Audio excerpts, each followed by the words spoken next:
नमस्कार दोस्तों, धर्म रहस्य चैनल पर आपका एक बार फिर से स्वागत है। आज हम बात करेंगे मल मास और मल मास में की जाने वाली विशेष तरह की साधना, जिसे हम भगवान श्री राम जी की साधना कहते हैं, क्योंकि मल मास को हमारे यहाँ एक पुरुषोत्तम मास के नाम से भी जाना जाता है और मर्यादा पुरुषोत्तम भगवान श्री राम कहलाते हैं। ऐसे में अगर इनकी साधना की जाए तो अद्भुत आध्यात्मिक रहस्य आपको जानने को मिलेंगे और सिद्धि प्राप्त होगी। पुरुषोत्तम मास भगवान राम को समर्पित है, जो कि भक्तों के लिए साधना का अद्वितीय समय है। इस मास में भगवान राम की पूजा, अपने विचारों को राम में लगाना, मंत्रों द्वारा उनकी प्राप्ति के जो अवसर हैं वो बढ़ जाते हैं। इस गहरे रहस्य को जानने के लिए आध्यात्मिक साधना इस समय करना बहुत ही ज़्यादा पुण्यवान माना जाता है। इस मास में भगवान राम की साधना करने वाला व्यक्ति जीवन में पूर्णता, ध्यान और शांति का अनुभव करता है। इस पुरुषोत्तम मास में भगवान पुरुषोत्तम की साधना को अपनाकर जीवन में सुख, समृद्धि और पूर्णता का आनंद ले सकता है। यह पुरुषोत्तम मास आखिर ऐसा प्रभावशाली क्यों है, सबसे पहले इसके बारे में हम लोग आज जानते हैं। आखिर मल मास को इतना महत्व क्यों दिया जा रहा है। कहते हैं कि इस साल यानी कि विक्रमी संवत 2080 के चांद श्रवण मास 18 जुलाई मंगलवार से 16 अगस्त बुधवार सन 2023 तक अधिक मास यानी कि मल मास रहेगा। जिस महीने में सूर्य की संक्रांति ना हो वह महीना अधिक मास, और जिसमें 2 संक्रांति हो वह 6 मास कहलाता है।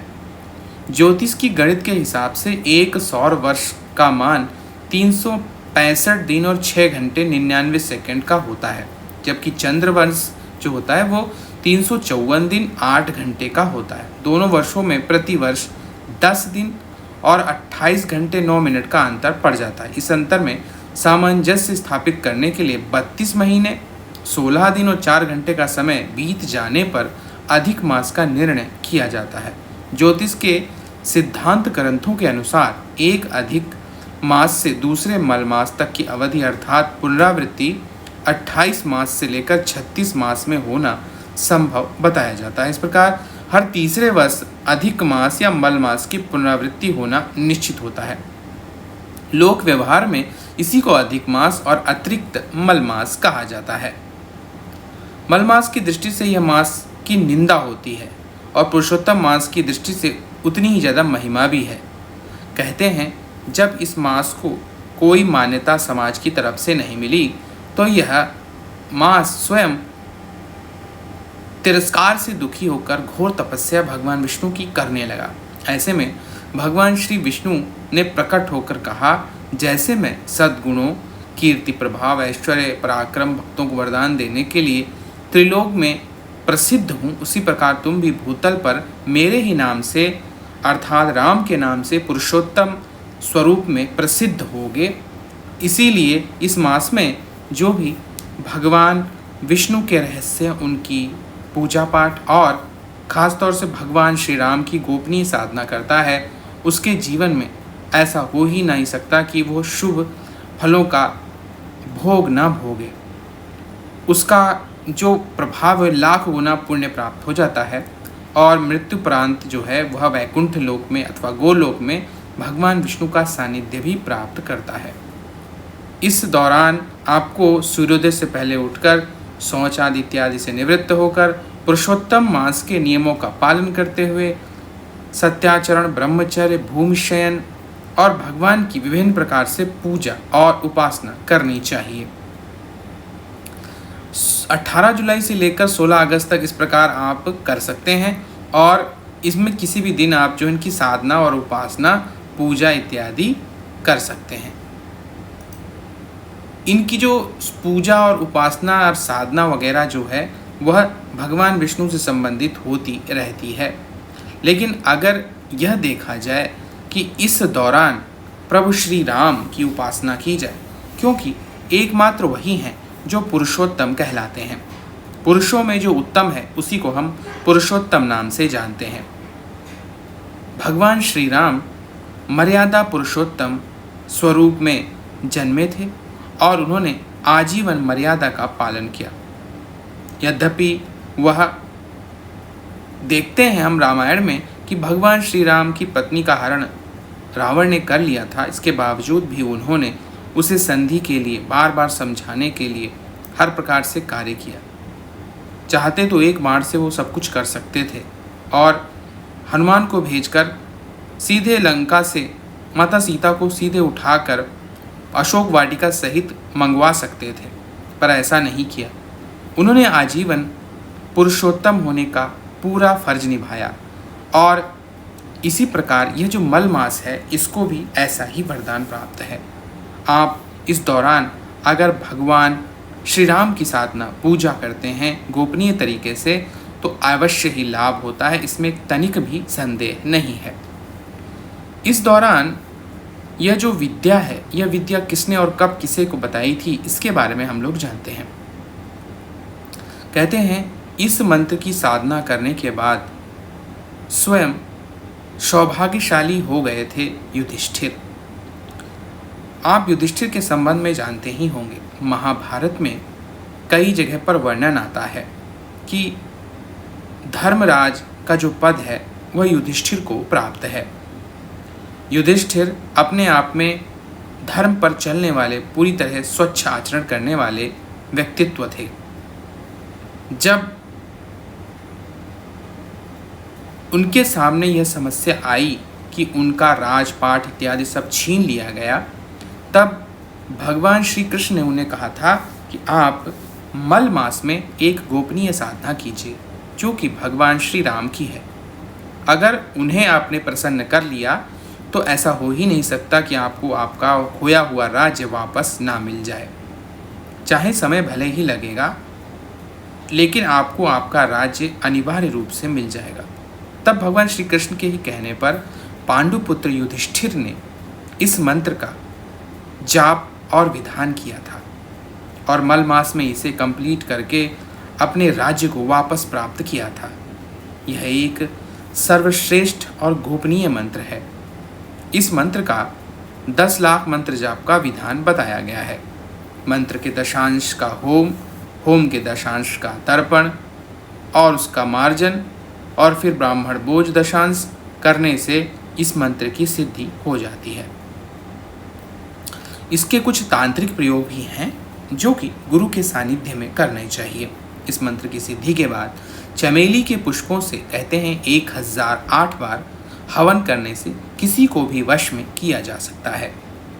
धन संपदा प्राप्त करने के लिए भगवान श्री राम के इस गोपनीय मंत्र से कमल के पुष्पों द्वारा 1008 बार यज्ञ करना चाहिए और देवी देवताओं और सारे संसार को वशीकृत करने के लिए नील कमल के पुष्पों से 1008 बार हवन करने चाहिए, जिसमें 1008 आहुतियाँ दी जाएं तो पूरा संसार और सभी देवी देवता भी वश में होते हैं।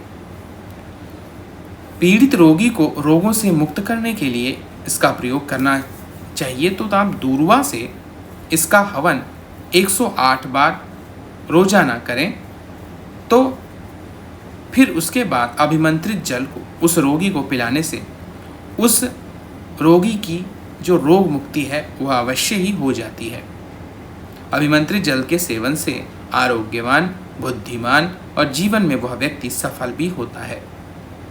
इस मंत्र की साधना स्फटिक की माला से करनी चाहिए। इसका जो विनियोग है और प्रभाव इस प्रकार से है जिसको मैं आज आपको बताने जा रहा हूँ। विनियोग है अस्य मंत्रस्य वसिष्ठ ऋषि विराट छंदः सीता पाणि परिग्रहे श्री राम देवतो होम बीजम क्लीम कीलकम स्वाहा शक्ति चतुर्विध पुरुषार्थ सिद्धये जपे विनियोगः। कहते हुए जल को नीचे गिरा दें। ऋषिन्यास इस प्रकार करें। ओम वशिष्ठ ऋषये नमः शिरसि, अपने सिर को छुएं। विराट छंद से नमः मुखे, अपने मुख को छुएं। सीता पाणि परिग्रहे श्री राम देवताय नमः हृदय, अपने हृदय को छुएं। हुम बीजाय नमः गुह, अपने गुहा भाग को छुएं।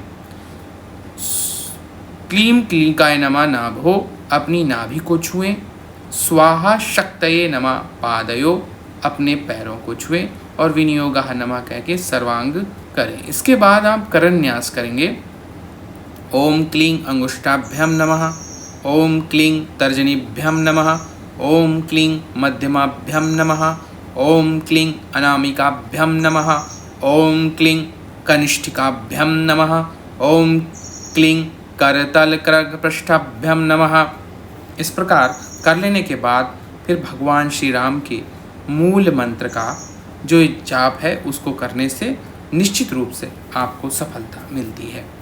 यहाँ पर मैं मंत्र नहीं बता रहा हूँ, जो इसे करना चाहेगा वह गुरुमुख से प्राप्त कर इसे अवश्य कर सकता है, इसमें तनिक भी संदेह नहीं है। तो यहाँ पर मैं मंत्र को छुपा रहा हूँ, बाकी सारी चीज़ें मैंने आपको बता दी हैं।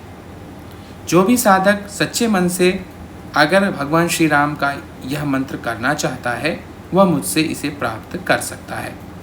तो इस मंत्र के माध्यम से और इस प्रकार विनियोग कर लेने के बाद में आप भगवान श्री राम को अवश्य प्रसन्न कर सकते हैं। विधि बहुत सरल है। सबसे पहले आप घर के ही मंदिर में अथवा किसी भी एकांत स्थल पर आप भगवान श्री राम का चित्र या फिर मूर्ति सीता जी के साथ में बनाएंगे अगर मूर्ति रखेंगे तो, और अगर आप फोटो रखते हैं तो राम दरबार की फ़ोटो आप रख सकते हैं। सबसे पहले एक पीला वस्त्र बाजोड़ पर बिछा लीजिए, उसके ऊपर भगवान का चित्र अथवा मूर्ति स्थापित कीजिए। उसके सामने शुद्ध देसी घी का दीपक जलाइए।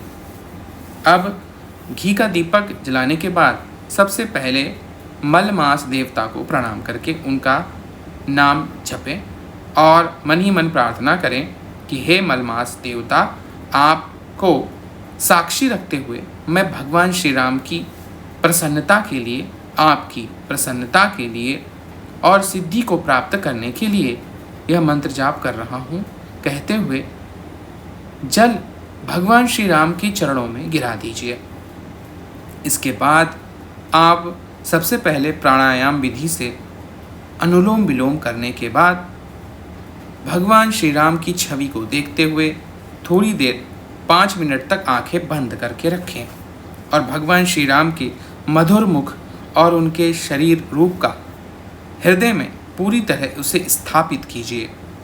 इसके बाद भगवान श्री राम का स्मरण करते हुए सबसे पहले गुरु मंत्र, गणेश मंत्र, भगवान शिव मंत्र कर लेने के बाद अब आप तैयार होते हैं भगवान श्री राम के इस मंत्र का जाप करने के लिए।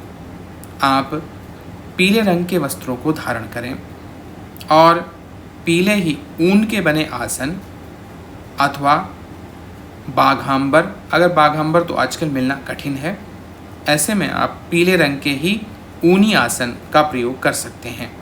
उस पर बैठ जाएं। सबसे पहले माथे पर वैष्णव तिलक करें और इसके बाद चरणों में भगवान सर झुका लीजिए, उन्हें प्रणाम कीजिए और फिर उनके मंत्रों का जाप करना शुरू कर दीजिए। रात्रि 9 बजे के बाद आप इस साधना को शुरू कर सकते हैं और पूरे मल मास कर सकते हैं कल्याण के लिए। पूर्ण सिद्धि के विषय में मैं पहले ही बता चुका हूँ कि आपको लगातार भगवान विष्णु के शयन से उठने से पहले तक आप मंत्र का जाप करेंगे, अर्थात इस मलमास से शुरू करते हुए जब भगवान विष्णु जागृत अवस्था में आते हैं तब तक 3-4 महीने का जो समय है उसमें आपको 10 लाख मंत्र जाप पूरे कर लेने होते हैं।